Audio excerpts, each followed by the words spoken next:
সম্পূৰ্ণভাৱে 100% ভাৱে বিটিচি শান্তি ঘূৰাই আনিব পাৰিছে। তাৰ উদাহৰণ বিপিএফ দলৰ কাৰ্যকালত মদৰ আড্ডা, জুৱাৰ আড্ডা, মানুহৰ ধন লুণ্ঠন, সম্পত্তি লুণ্ঠন, পলিটিকেল মাৰ্ডাৰ, তেনেকুৱা বহুত উদাহৰণ আছে। কামাল আজাদ ডাঙৰীয়াই যদি পাহৰি গৈছে মই নাজানো, লাফিকুল ইছলাম ডাঙৰীয়া কথাটো মই বাদে দিছো, তেনেকুৱা হাজাৰজন লাফিকুল বিটিচি অঞ্চলত মৰিছে, প্ৰাণ দিব লগা হৈছে একমাত্ৰ বিপিএফৰ কাৰ্যকালত। তাতোকৈ ডাঙৰ কথা, সাধাৰণ এজন ব্যৱসায়ী গুৰিয়াদাৰ চকৰ মানে ভুটীয়া চাঙৰ মাজমজিয়াত গুলিয়াই মাৰিলে। হাগ্ৰামা মহিলাৰী ডাঙৰীয়াৰ কাৰ্যকালত তেখেতসকলক ঘৰত আহিলেও আজিৰ তাৰিখত সেই পৰিয়ালটোৱে শান্তি পালেনে? আজিৰ তাৰিখত সেই পৰিয়ালটোৰ খা খবৰ কোনোবাই লৈ? ইউপিপিএল দল ৰাইজৰ কাম কৰা দল। ইউপিপিএল দলে টকা পইচা মিছ ইউজ কৰি কাৰোবাক দলক যোগদান কৰোৱা লক্ষ্য উদ্দেশ্য প্ৰমোদ বড়ো ডাঙৰীয়া নাই, গোবিন্দ বসুমতাৰী ডাঙৰীয়া নাই, ৰণ বৰুৱা নাৰ্জাৰী ডাঙৰীয়া নাই, ইউজি ব্ৰহ্ম ডাঙৰীয়া নাই, তথা ইউপিপিএল দলৰ নীতি আদৰ্শ কমপ্লিট তেখেতৰ কথাৰ বহিৰ্ভূত। প্ৰথমতে সাংবাদিক বন্ধুসকলক আন্তৰিক ধন্যবাদ জনাইছো। প্ৰথম কথাটো হৈছে সৌসিদিনা কামাল আজাদ ডাঙৰীয়া তথা বিপিএফ দলৰ নতুনকৈ পাবত গজা লিডাৰ কামাল আজাদ ডাঙৰীয়াই কেইটামান আমাৰ বিটিআৰৰ আদৰ্শৱান লিডাৰ প্ৰমোদ বড়ো ডাঙৰীয়াৰ ওপৰত অভিযোগ আনিছে। তেওঁৰ গণভিত্তি নাই। বৰ্তমান তেওঁৰ দলৰ অৱস্থা খুবেই শোচনীয়।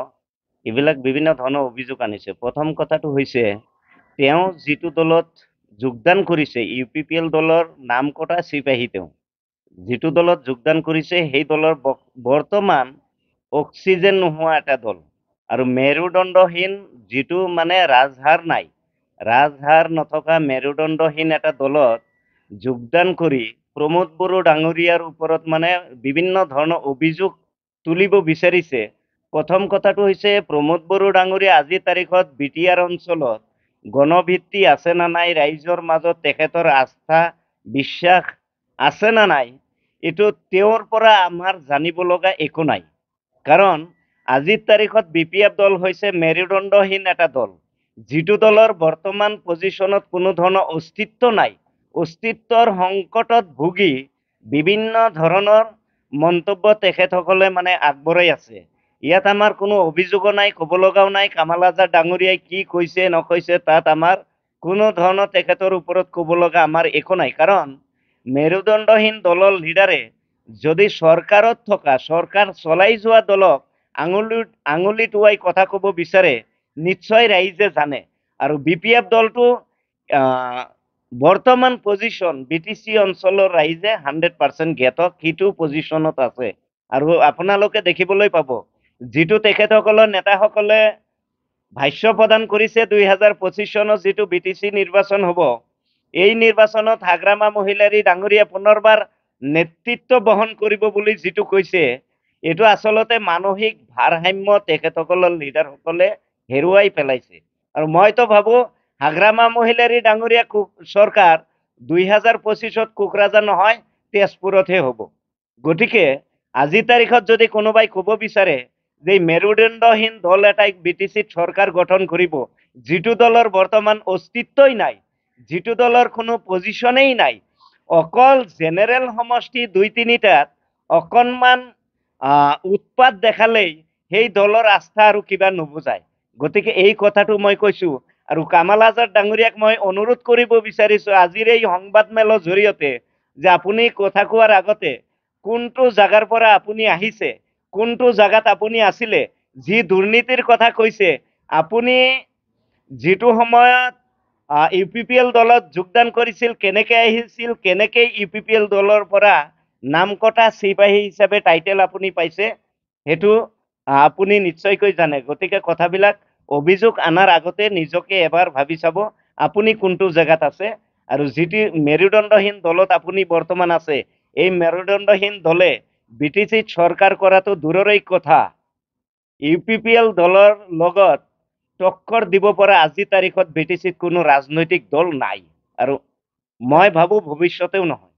তেখেতে আৰু এটা কথা উত্থাপন কৰিছে, কম দিনৰ ভিতৰত দলত সহনীয়া হ'ব।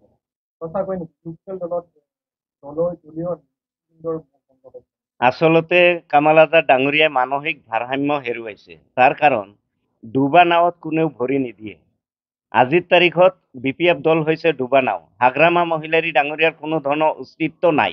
অস্তিত্বৰ সংকটত ভোগা এটা দলত যদি আজিৰ তাৰিখত তেখেতসকলে ক'ব বিচাৰে যে UPPL দলৰ বাগা বাগা নেতা, UPPL দলৰ কোনোবা CWC নেতাই BPF দলক যোগদান কৰিব, আচলতে যি নেতাৰ মুখৰ পৰা ওলাইছে তেওঁ মূৰ্খৰ স্বৰ্গত বাস কৰা যেন মোক লাগিছে।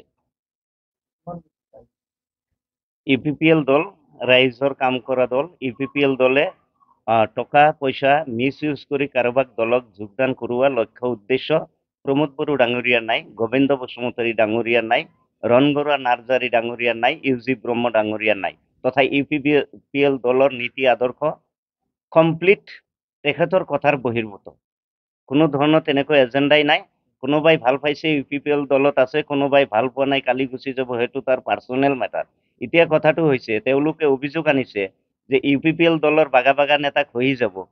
সিদিনা তেখেতসকলে গম পাই না নাই যে ভেৰগাঁও জিলাৰ ফাউণ্ডাৰ ছেক্ৰেটাৰী বিনয় নাথ ডাঙৰীয়াই তেখেতে আচলতে এই লমচৰাও দৈমাৰী নেৰচন বড়ো বা তেনেকুৱা 2-4জন নেতাই, কামাল আজাদ ডাঙৰীয়া আৰু এজন নেতাই প্ৰেছ মিটৰ জৰিয়তে 2-4টা অভিযোগ তেখেতৰ ওপৰত আনিছে। এতিয়া দলৰ পৰা ৰিজেন দিয়া ব্যক্তি এজন তেখেতক দলৰ পৰা বহিষ্কাৰ কৰা কাৰণটো আচলতে মই বুজি পোৱা নাই। যিবিলাক ব্যক্তিয়ে বাগা বাগা লিডাৰ BPF দলৰ পৰা ৰিজিগনেশ্যন লেটাৰ দিছে, দলৰ পৰা নিজে ৰিজাইন লৈছে, সেইসকল নেতাক মিটিং কৰি দলৰ পৰা বহিষ্কাৰ কৰা আচলতে কাৰণটো কি বুজাব বিচাৰিছে? আচলতে অস্তিত্বৰ সংকটত ভুগিছে BPF দল। তাৰ কাৰণ বিনয় নাথ ডাঙৰীয়াৰ নিচিনা ভাল ভাল লিডাৰ কিন্তু সিদিনা ওলাই আহিছে। আৰু এক কথাত ক'ব গ'লে তেওঁলোকৰ 4জন নেতাই একেদিনা মিটিং কৰি 4জনৰ ভাষ্য কিন্তু বেলেগ বেলেগ মই পাইছো।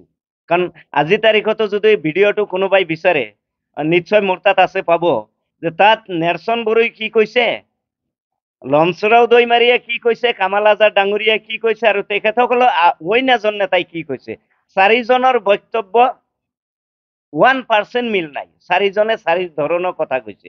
গতিকে আজিৰ তাৰিখত UPPL টেনচন তেওঁলোকে ল'ব নালাগে। আদাৰ বেপাৰী জাহাজৰ খবৰ লৈ লাভ নাই। চেণ্ট্ৰেলত কোন আছে, অসমত কোন আছে, BTCত কোন আছে, সেই চিন্তা তেখেতসকলে বাদ দি তেখেতসকলে যে তেখেতসকলৰ ৰাজহাৰ ভাঙি গৈছে সেই কথাটো আগতেই সেইটো ট্ৰিটমেণ্ট কৰা ব্যৱস্থা কৰক। তাৰপিছত চেণ্ট্ৰেলত কোন থাকিব, ষ্টেটত কোন থাকিব, BTCত কোনে চৰকাৰ চলাব, সেই চিন্তা কৰিলে ভাল পাম। আজিৰ তাৰিখত কিন্তু UPPL দলত হোৱা নাই। গৰাখহনীয়া যদি হৈছে একমাত্ৰ BPF দলতহে হৈছে। বৰ্তমান BPLত কেনেকুৱা ধৰণৰ শান্তি ঘূৰি আহিছে? চাওক, কোনোবা BPF দলৰ নেতাই হওক বা অইন ৰাজনৈতিক দলক নেতাই হওক বা একাংশ ছাত্ৰ সংগঠনৰ লিডাৰেই হওক, যদি শান্তিৰ কথা ক'ব বিচাৰে, অশান্তিৰ কথা ক'ব বিচাৰে, যে UPPL দল তথা প্ৰমোদ বড়ো ডাঙৰীয়া নেতৃত্বত শান্তি ঘূৰি অহা নাই, আচলতে সেইসকল নেতাই আজিৰ তাৰিখত কিন্তু BTCত বাস কৰা নাই। নিশ্চয় আউট অফ BTCত তেখেতসকলে বাস কৰে, এইটোই ক'ব লাগিব। কাৰণ এই যিটো BTR একৰ্ড, এই BTR একৰ্ডৰ পিছত কিন্তু সম্পূৰ্ণভাৱে 100% BTCত শান্তি ঘূৰি আহিছে। যিটো সময়ত সন্ধিয়া হোৱাৰ লগে লগে মানুহ এজন ওলাব ৰাস্তাত ভয় কৰিছিল, আমাৰ নিচিনা লিডাৰ, আমাৰ নিচিনা ব্যক্তি ওদালগুৰি হওক, BTC যিকোনো 5টা জিলাৰ ভিতৰত যিকোনো জাগাৰ কথাই কওক, ৰাতিপুৱা ওলাই গ'লে সন্ধিয়া ঘৰ আহি পাব না নাই, BPF দলৰ কাৰ্যকালত এনেকুৱা এটা ভয়ংকৰ পৰিস্থিতি আছিল। তো আজিৰ তাৰিখত কিন্তু এই যিটো BTR একৰ্ড হৈছে আৰু UPPL দলৰ চৰকাৰ গঠন হোৱাৰ পিছত BTCত কোনো ধৰণৰ অপ্ৰীতিকৰ ঘটনাও হোৱা নাই। আৰু আজিৰ তাৰিখত যিটো শান্তিৰ পৰিৱেশ আহিছে, নিশ্চয়কৈ মানে ভাৰতবৰ্ষৰ ভিতৰত অন্যতম এটা কাউন্সিল হিচাপে এইটো এটা ৰেকৰ্ড হৈছে যে নিখিল বড়ো ছাত্ৰ সন্থাৰ কথাই কওক বা যিসকল নেতাই এই শান্তি চুক্তি কৰিছে তেখেতসকলৰ কথাই কওক, সম্পূৰ্ণভাৱে 100% ভাৱে BTCত শান্তি ঘূৰাই আনিব পাৰিছে। তাৰ উদাহৰণ BPF দলৰ কাৰ্যকালত মদৰ আড্ডা, জুৱাৰ আড্ডা, মানুহৰ ধন লুণ্ঠন, সম্পত্তি লুণ্ঠন, পলিটিকেল মাৰ্ডাৰ, তেনেকুৱা বহুত উদাহৰণ আছে। কামাল আজাদ ডাঙৰীয়াই যদি পাহৰি গৈছে মই নাজানো, লাফিকুল ইছলাম ডাঙৰীয়া কথাটো মই বাদে দিছো, তেনেকুৱা হাজাৰজন লাফিকুল BTC অঞ্চলত মৰিছে, প্ৰাণ দিব লগা হৈছে একমাত্ৰ BPFৰ কাৰ্যকালত। তাতোকৈ ডাঙৰ কথা, সাধাৰণ এজন ব্যৱসায়ী গুৰিয়াজাৰ চকৰ মানে ভুটীয়া চাঙৰ মাজমজিয়াত গুলিয়াই মাৰিলে হাগ্ৰামা মহিলাৰী ডাঙৰীয়াৰ কাৰ্যকালত তেখেতসকলৰ ঘৰত আহিলেও আজিৰ তাৰিখত সেই পৰিয়ালটোৱে শান্তি পালেনে? আজিৰ তাৰিখত সেই পৰিয়ালটোৰ খা খবৰ কোনোবাই লৈ পালেনে?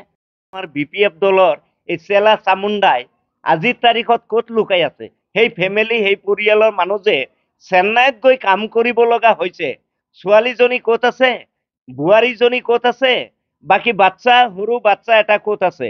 এই BPF দলৰ চেলা চামুণ্ডাই সেইখিনি খবৰ লওক। তাৰপিছত হাগ্ৰামা মহিলাৰী ডাঙৰীয়াই যিটো মানে তেখেতসকলক ঘৰত আহি কৈ গৈছিল সাহায্য দিব, কিবা চাকৰি দিব, কিবা দিব, 100% সক্ষম হ'লনে? গতিকে UPPL দলক প্ৰমোদ বড়ো ডাঙৰীয়াক দোষাৰোপ কৰাৰ আগত তেখেতসকলৰ কাৰ্যকালত কি হৈছে সেই কথাখিনি এবাৰ উনুকিয়াই চাওক। আৰু আজিৰ তাৰিখত UPPLৰ আজি 4টা বছৰ ৰানিং, 3টা বছৰ পাৰ হৈছে, 4টা বছৰ ৰানিং।